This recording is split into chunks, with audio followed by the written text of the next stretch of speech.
In life, often you are faced with option A and option B. But always, there are also options C and option D.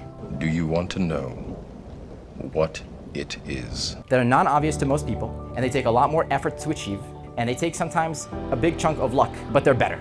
And there are many situations, not all, but some, where it's worthwhile to invest the time and take the risk to try to optimize for option C and option D. When I was a freshman at Brown, somebody stole my backpack, and it had my laptop inside it. And I worked a lot the summer before to afford this laptop. And I had put my backpack and my longboard right outside this classroom, and it was gone. And I was like, maybe I forgot it somewhere. So I went to the ratty, it was gone. I went to the main green, it was gone. I was like, someone actually took it. And so I went and I asked them, hey, do you have security footage? And they were like, yes. And I was like, great, can I see it? And they're like, no. And I was like, why? Well, why not? And they're like, well, only DPS has access to it, and DPS is not working today. So I called DPS, nobody answered. So I went to the DPS station, and they were like, yeah, the only people who can show you this is a detective, but we don't have any detectives on call today. And I was like, okay, I'll wait. And so I just waited in DPS for 3 hours until somebody finally came, because they had this weird Brown student who refused to leave. And I was like, hey, you don't understand, somebody stole my laptop, can you please help me look at the security footage to see what happened? And he was like, you can't see the security footage. And I was like, well, can you see the security footage? And they were like, yes. Can you go see it? We drove to where they keep all the security footage. And he was like, you can't come into the building. And I was like, that sounds fine. And then I went into the building anyway.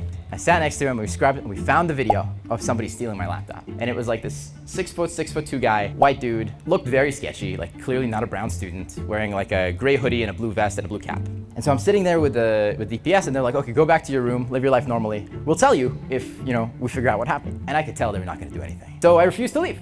And I was grilling them on how often this happened, where does this happen, how often did they catch them? Turns out they almost never catch them. And I was like, well, if I stole a laptop, what would I do? Maybe I'd try to reformat the hard drive so that I can reset the password. So I gotta go to every Apple store in Rhode Island. That was my new idea. And once I exhausted every Apple store in Rhode Island, I would go to every Apple store in Boston. So I went to the mall, the Providence Place Mall, and I started walking around towards the Apple store.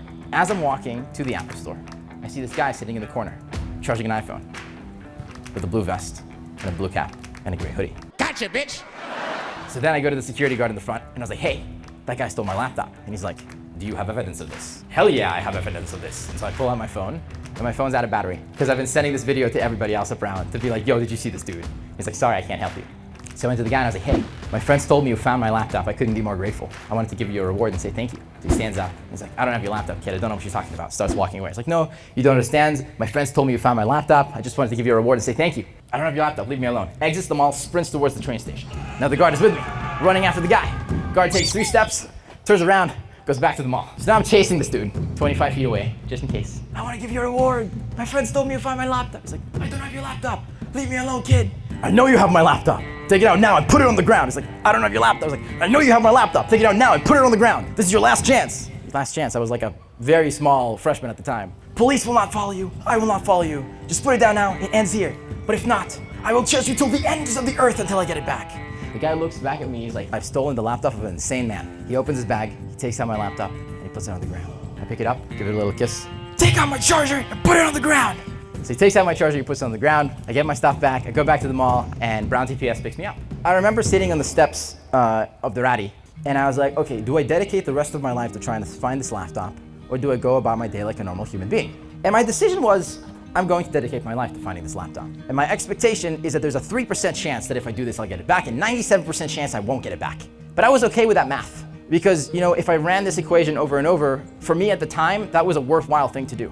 The only problem was I put myself slightly in danger, that was a stupid thing, but other than that, it was the right calculus for me. And I knew that if I went to the first Apple store, the second Apple store, the third Apple store, eventually I would get this guy. It's worthwhile to do things that are hard. I call this going ham. And you gotta choose when are the moments in life that you want to go ham. And some moments are inappropriate, for example, pulling an all-nighter for a not important class. But some moments are important, like what you wanna do with your life. A much more important example of this is when Richard Branson was going to give a talk in Boston at the Forbes 30 Under 30 conference. And Richard Branson is dyslexic, and I'd read his biography twice, and I really wanted to meet Richard Branson. And I was like, I gotta go to this conference. So I started messaging a bunch of friends, trying to figure out if I could get a ticket. I found a sponsor, and I messaged the sponsor. I was like, hey, I'm a student, but they gave me a free ticket. I went to Boston, I slept on a friend's floor. Really excited, it's 3 a.m. the night before. Richard Branson's about to speak, and I look at where the event is, and I realize it's a VIP only event, and I have a normal ticket. I was like, what do I do? So I opened my computer and I edited the HTML of the Forbes Under 30 website to make it look like I was on Forbes 30 Under 30. And then I set it to mobile, took a picture, put it on my phone, and my plan was to walk up to the security the day of and tell them, no, I'm on the list. So I went there that day, and there was like 100 people in the line. Even if I had a VIP ticket, I couldn't have gotten it. So I started like doing laps around the building, and I found a door to the basement, and I went up the service elevator, and I got to the roof. And the roof, I moved this light, stepped through the thing of the light, put it back, and went down this rickety staircase, and sat not in the VIP section, but in the speaker section, next to Richard Branson, Ray Dalio, and the editor of Forbes. So we started to have a conversation.